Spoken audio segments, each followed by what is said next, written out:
All right, good evening. Unlike our previous two presentations, this presentation is going to focus very much on local biodiversity. So we're all sat in the middle of Chichester. Most of what I'm going to talk about, we could certainly cycle there anyway, and you could probably walk to quite a lot of it. So this is things that are very local to here, but hopefully you can see that we'll be able to link this in somewhat to Biodiversity Net Gain as well. So I'm going to start with talking about our local nature reserve in Chichester, which is Brandy-Hill Copse, which many of you I think will be familiar with. It is recognised with multiple designations. It is an ancient woodland adjacent to St Jurian Way. Under BNG, that is an irreplaceable habitat. So hopefully no one will start to build on it. Apart from anything else, it's a local nature reserve anyway. Part of the copse is also included in the Chichester Strategic Wildlife Corridor, of which more anon.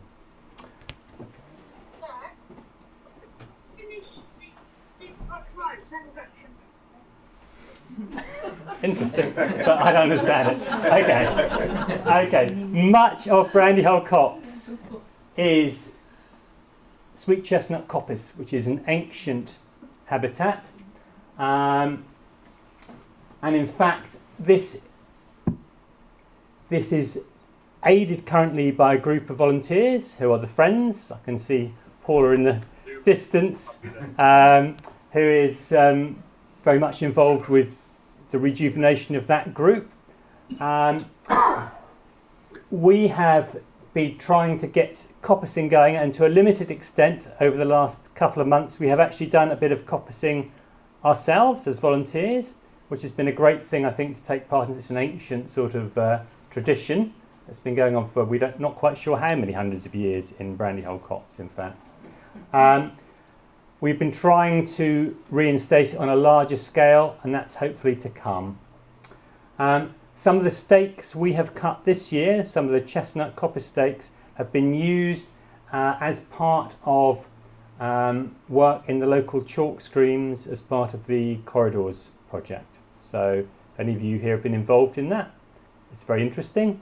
And if you want to be involved in it, there are ways you can be. So there are web addresses on here. Okay.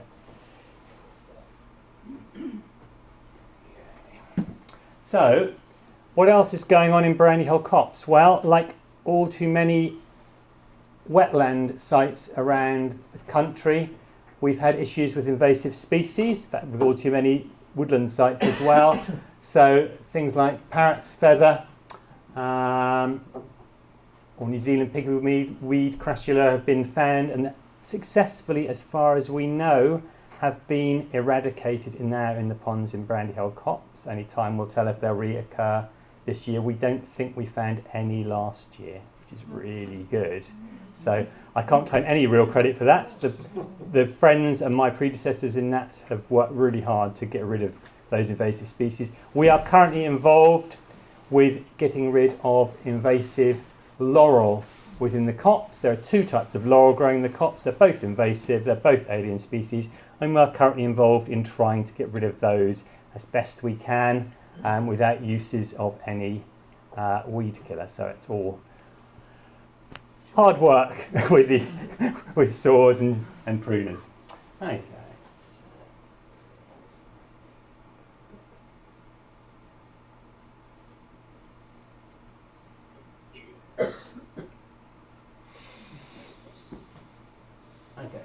So, dormice boxes have also been recently installed into the copse. We believe that there are dormice in Brandy-Hill Copse, although it is not certain as far as we know as yet.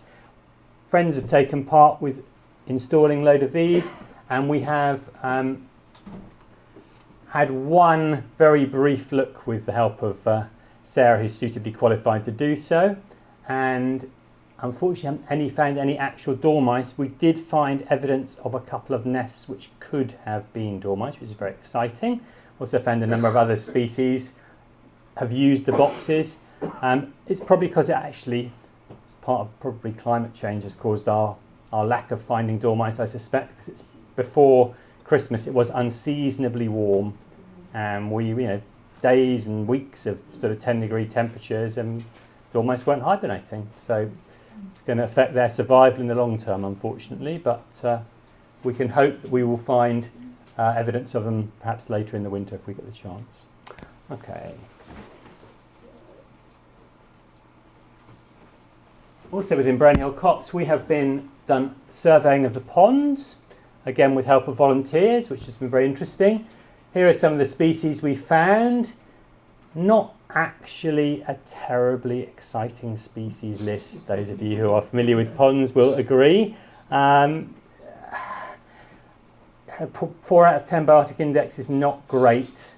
No actual plants. And this is only one of 3 ponds, I should say, in Brownie Hill Copse. The other 2 are slightly better than this, but not one of them not much. And the other one this summer was completely dried out for a large amount of the summer, so wasn't great. But we have plans to improve that situation. We're currently let me move on.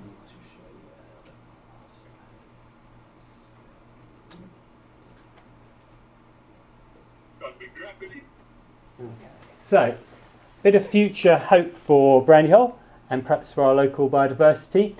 We're going for a Southern Water grant to try and rejuvenate Brownie Hill pond. It's further confused by the fact that parts of Brownie Hill Copse are a scheduled national monument. So I'm currently going through Historic England. Some of you may have had dealings with them, and we're trying to work out what we can and can't put in terms of, we wanted to put in a pond dipping platform to try and perhaps enable some of the local schools and perhaps groups to use Brownie Hill Pond to further their interest in biodiversity of ponds and so forth. That's a bit complicated. We're also certainly going to try and increase the amount of aquatic plants we have in those ponds, perhaps put in some coir rolls to help prevent erosion of the banks of one of the ponds there, which have perhaps been rather overused by people walking their dogs and splashing them into the pond and so forth. So we shall see, and thanks to Jen, who has helped massively with this project. Okay, so something some of you will be aware about if you live near to the copse is that there's been large development, the so-called White House Farm development, south of the copse, and they have plans to put in a country park, as it's called. Now, as part of local development, this has got a lot of potential for us as local biodiversity, and this is a large arable field which is going to be turned into an area for biodiversity. They are obliged as developers to create a certain amount of meadowland in this field as mitigation for land which has been used for the development. However, they should be contacting local residents. Some of you may live, some of you may live within an area where you would be contacted by the developers. If you live near Brownie Hill Copse, they should be contacting you at some point. And what would you like as local residents to appear in that large field apart from meadowland? You could have some say in that as local residents. So that's quite an interesting thing to consider. Perhaps some local residents might like orchards or another pond or who knows what habitat. So it's something to consider and something that perhaps you can have a say in.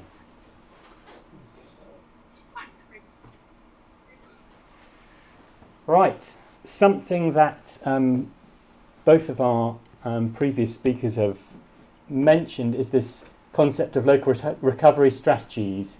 This is going to be an important future initiative from the government, and it's going to be organised at a county level, but then there are going to be subsidiary authorities who are going to be looking at it more locally, hopefully to bring people, communities, organisations, landowners together to try and determine what the best places are for nature recovery and what sort of nature recovery might be best done in different places from the basis of what we might want to have within our local area, within our county, and also for people to actually enjoy. At the moment, this is in its early days, the local nature recovery strategy, still looking at the moment at stakeholder engagement, mapping and that type of thing. It will eventually include things like local nature reserves, wildlife corridors, biodiversity opportunity areas. Those kind of things will become integral to this local nature recovery strategy.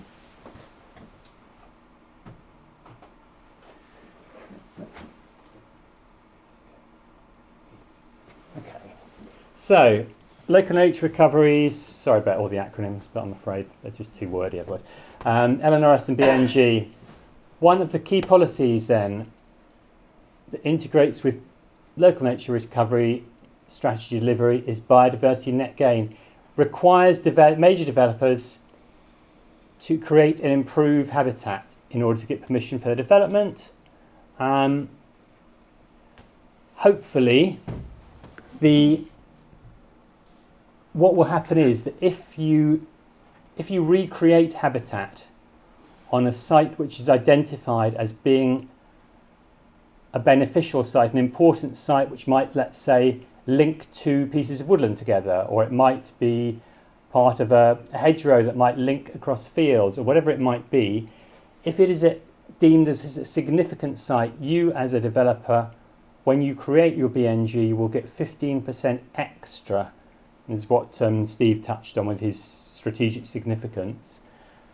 Doesn't sound like a lot, and perhaps, but it might be enough to encourage developers, we hope, to choose those important areas if they want to create off-site biodiversity net gain, to create it there rather than in somewhere which perhaps isn't as beneficial as a whole, which won't connect things and so forth. West Sussex and Chichester. Wait, you're not put green party? No, just giving a speak.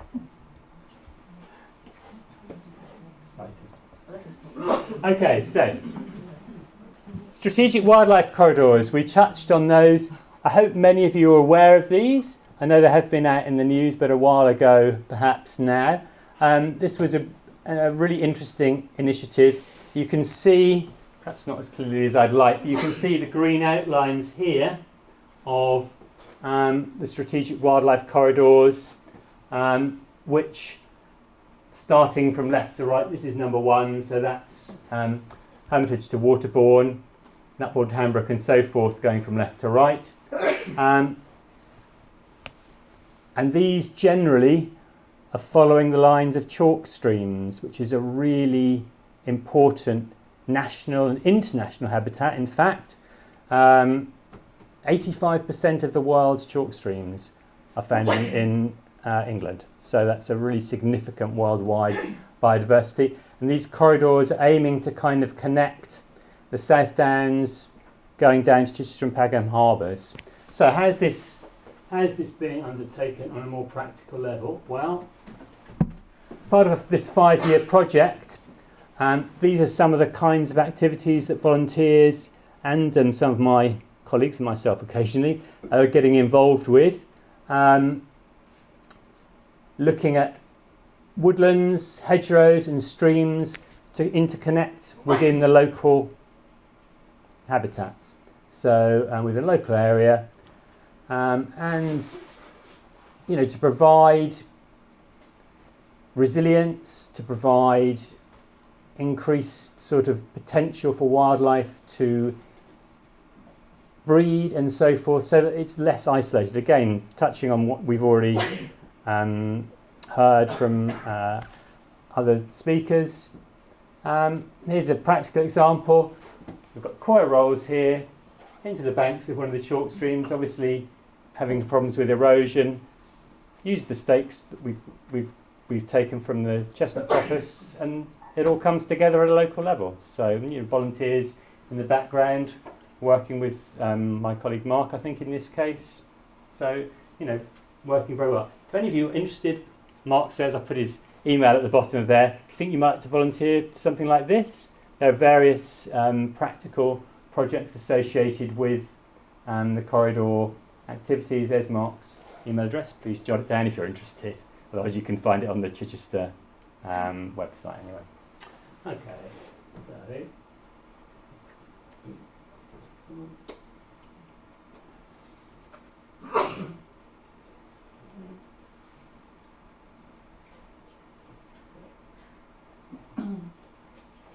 Okay, here's a couple other things. Another couple of other examples just showing what we've been up to within this project.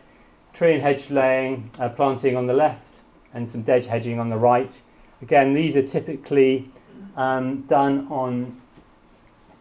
Many of these are farmers who've got involved with this project, or large estates, and they've, worked with the corridor project to try and link up these important areas of biodiversity. So,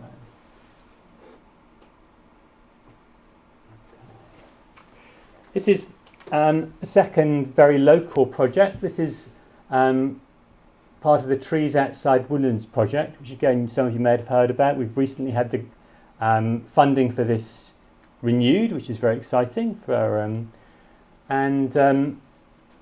There are two things I'm going to talk to you about. This is not all that's going on within this project, but these are a couple of the most interesting ones. One of these is this, I don't know if you've come across this, probably many of you, is the idea of this Miyawaki method, which is originated in Japan by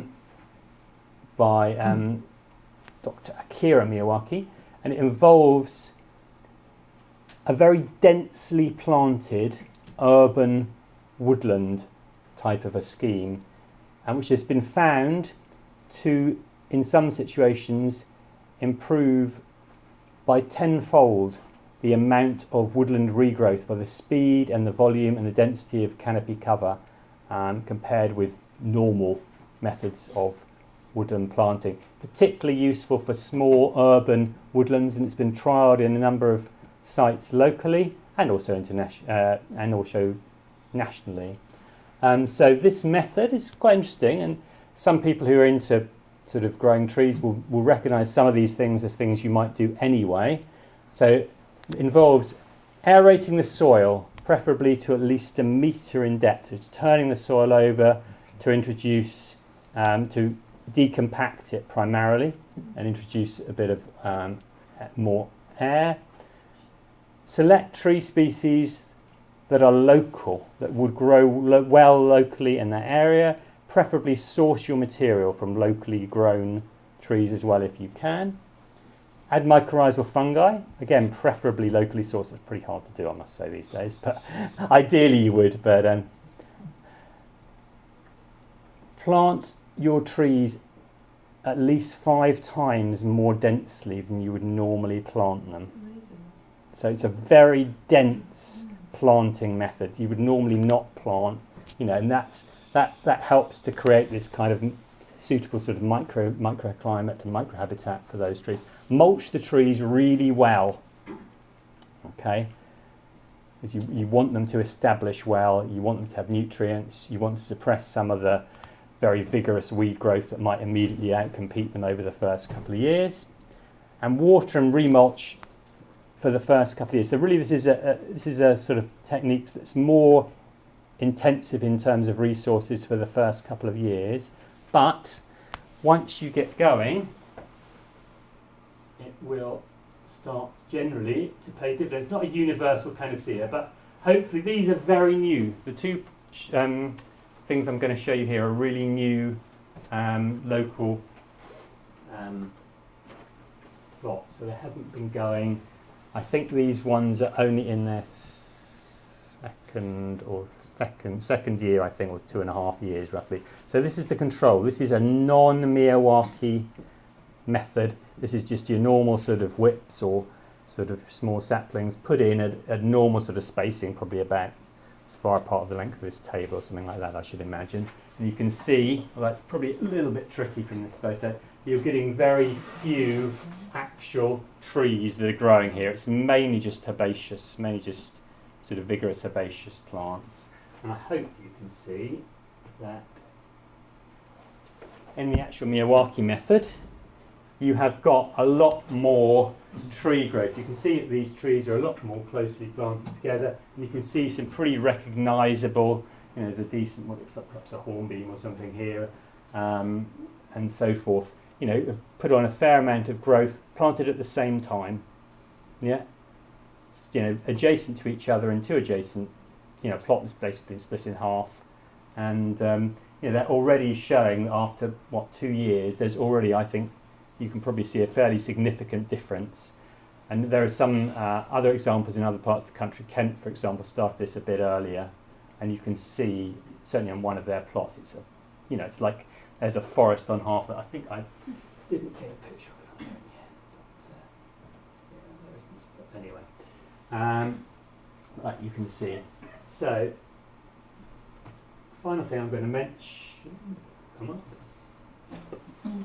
Second thing they've been involved with is this idea of targeted tree planting. Now, this was again one idea that will link into the local nature recovery strategy, perhaps into the corridor projects. So, another one of my colleagues, Mike, is involved with this, and this is his sort of one of his pilot schemes that he's involved with. Hopefully, primarily to increase connectivity between woodland habitats. This is specifically aimed at. So, and to try and see if you by targeting owners of land, you can actually increase the uptake and the effectiveness of how well that will link patches of woodland. So, the statistic he's been working with is that if you've got pieces of woodland that are 750 metres or approximately that sort of distance apart, that is too large for most woodland specialist species to cross. Very, very, very few of them can cross that gap. If you can reduce that down to 250 metres or less, those species will start to be able to cross that gap. If you can connect it completely, that's ideal, but you can't always do that. There are often too many barriers in the way, maybe houses, maybe, roads, whatever. You can at least, if you get this distance down, then you've got a chance of doing that. And this is the kind of mapping that they're using to achieve that. So this is this mapping, which I must admit I'm struggling to get to grips because it's very newly come out. So I've only seen it today. But this is identifying areas which are near to woodland. Let's see, I think some of the darker coloured greens in there are areas of woodland, and these orange areas are identifying areas. Right, if we can target people who own those pieces of land and say, we will fund you, we will pay all of the costs for trees that will connect these pieces of woodland, and you've got a really good chance of linking those pieces of woodland up, and that will link in then again with the local nature recover strategy and biodiversity net gain, and you'd hopefully at a local level bring about what our other speakers here have been at a more national level. So fingers crossed. Okay, thank you.